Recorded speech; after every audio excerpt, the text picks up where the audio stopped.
Here are the most common mistakes business owners make at the start of the year. They skip opening balance validation.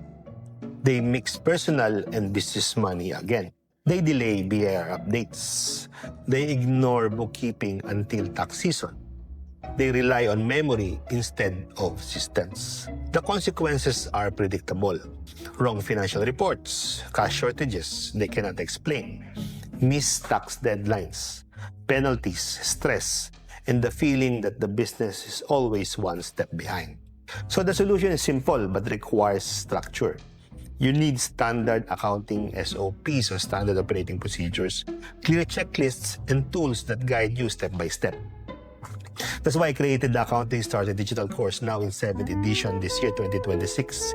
It includes updated SOPs, ready-to-use templates, and a free Odoo accounting tutorial so you can implement these systems using real accounting software. The benefit is clarity, compliance, confidence, and finally knowing where your business truly stands. Start the year with systems and not stress. Click the link below to learn more. Follow for more.